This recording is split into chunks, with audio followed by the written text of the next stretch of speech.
السلام علیکم ورحمۃ اللہ وبرکاتہ۔ آئیے آج بات کرتے ہیں راستے کے آداب پر، یعنی وہ اصول جو ہمارے روزمرہ کے سفر کو، چاہے وہ پیدل ہو یا سواری پر، ایک بامقصد اور خوبصورت عمل بنا دیتے ہیں۔ یہ بات کتنی خوبصورت ہے نا؟ کہ اسلام نے زندگی کے ہر چھوٹے بڑے پہلو پر ہماری رہنمائی کی ہے، یہاں تک کہ اس بات پر بھی کہ ہمیں عوامی راستوں اور سڑکوں پر کیسا رویہ اختیار کرنا چاہیے۔ تو آج کے اس سفر میں ہم کیا کیا سیکھیں گے؟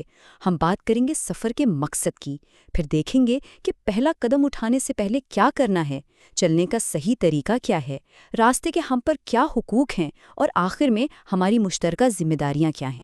تو چلیں شروع کرتے ہیں ہمارے پہلے نقطے سے کہ ہر سفر ایک نیت سے شروع ہوتا ہے۔ دیکھیں، ہم سب روز ہی گھر سے نکلتے ہیں، کام پر، بازار یا کہیں بھی۔ اسلامی تعلیمات ہمیں گھر سے قدم نکالنے سے لے کر واپس آنے تک ہر لمحے کے لیے ایک بہترین لائحہ عمل دیتی ہیں، تاکہ ہمارا یہ سارا وقت ایک شعوری اور بامقصد عمل بن جائے۔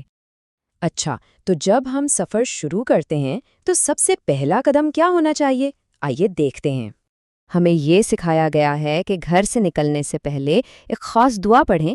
یہ دعا حفاظت اور رہنمائی کے لیے ہے، اور یہ ہمارے سفر کے لیے ایک مثبت اور اچھی نیت قائم کرتی ہے۔ یہ دعا ہے: بسم اللہ توکلت علی اللہ لا حول ولا قوت الا باللہ۔ اس کا مطلب کتنا گہرا ہے، یعنی اللہ کے نام سے میں نے اللہ پر بھروسہ کیا، اور گناہوں سے بچنے اور نیکی کرنے کی طاقت صرف اللہ ہی کی طرف سے ہے۔ اب بات کرتے ہیں کہ چلنا کیسے چاہیے۔ جی ہاں، ہماری چلنے کا انداز بھی بہت اہمیت رکھتا ہے۔ اسلام ہمیں اعتدال، وقار اور عاجزی کے ساتھ چلنے کی ترغیب دیتا ہے۔ تو کیسی چال ہونی چاہیے؟ بالکل درمیانی، وقار کے ساتھ۔ اور کس چیز سے بچنا ہے؟ بہت تیزی، سستی، یا پھر سب سے اہم، اکڑ اور غرور سے۔ یعنی ایسی چال نہ ہو جس سے تکبر جھلکے۔ اور ہمارے لیے سب سے بہترین نمونہ کون ہے؟ ظاہر ہے ہمارے پیارے نبی صلی اللہ علیہ وسلم۔ آپ صلی اللہ علیہ وسلم کیسے چلتے تھے؟ آپ تیز قدموں سے چلتے تھے، مگر وقار کے ساتھ۔ آپ لمبے قدم اٹھاتے تھے اور پاؤں زمین پر گھسیٹ کر نہیں چلتے تھے، جو ایک پرعزم اور باوقار شخصیت کی نشانی ہے۔ یہ بات ہمیشہ یاد رکھنے کی ہے کہ تکبر اور اکڑ کر چلنا اللہ کو سخت ناپسند ہے۔ ہماری چال میں عاجزی اور انکساری ہونی چاہیے، جو دوسروں کے لیے احترام کا باعث بنے۔ اچھا، چلتے چلتے اگر کہیں راستے میں رکنا پڑ جائے یا کھڑا ہونا پڑے تو تب کیا کرنا ہے؟ تو سوال یہ ہے کہ اگر راستے میں رکنا ضروری ہو جائے تو ہماری کیا ذمہ داریاں ہیں، کیونکہ سڑک کے بھی کچھ حقوق ہیں جو اسے استعمال کرنے والوں پر لازم ہیں۔ راستے کے 6 حقوق بتائے گئے ہیں۔ پہلا، اپنی نگاہیں نیچی رکھیں، یعنی حیا قائم کریں۔ دوسرا، راستے سے تکلیف دہ چیز ہٹا دیں۔ تیسرا، سلام کا جواب دیں۔ چوتھا، نیکی کا حکم دیں اور برائی سے روکیں۔ پانچواں، اگر کوئی راستہ پوچھے تو اس کی رہنمائی کریں۔ اور چھٹا، کسی مصیبت زدہ کی مدد کریں۔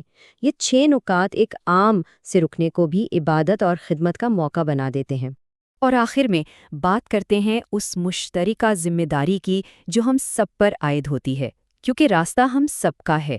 یہ تصویر بہت کچھ کہتی ہے۔ راستے میں کوئی بھی ایسی چیز جو دوسروں کو تکلیف دے، چاہے وہ پتھر ہو، کانٹا ہو یا کیلے کا چھلکا، اسے ہٹا دینا ایک بہت بڑی نیکی ہے۔ اور دیکھیے اسلام نے اس چھوٹے سے عمل کو کتنا بڑا درجہ دیا ہے۔ حدیث مبارکہ کا مفہوم ہے کہ راستے سے تکلیف دہ چیز کا ہٹا دینا بھی صدقہ ہے۔ یہ صرف ایک شہری ذمہ داری نہیں، بلکہ ایک عبادت ہے۔ اس کے علاوہ بھی کچھ عام باتیں ہیں جن کا خیال رکھنا چاہیے، جیسے دوسروں کا خیال رکھیں، سڑک کے ایک کنارے پر چلیں، ٹریفک قوانین کی پوری پابندی کریں، اونچی آواز میں باتیں کرنے سے گریز کریں، اور اگر سواری استعمال کر رہے ہیں تو حفاظتی تدابیر ضرور اختیار کریں۔ ان سب کا مقصد ایک پرامن اور محفوظ ماحول بنانا ہے۔ تو سوچنے کی بات یہ ہے کہ ہم کیسے اپنے روزمرہ کے سفر کو نہ صرف اپنے لیے بلکہ دوسروں کے لیے بھی سکون کا باعث بنا سکتے ہیں۔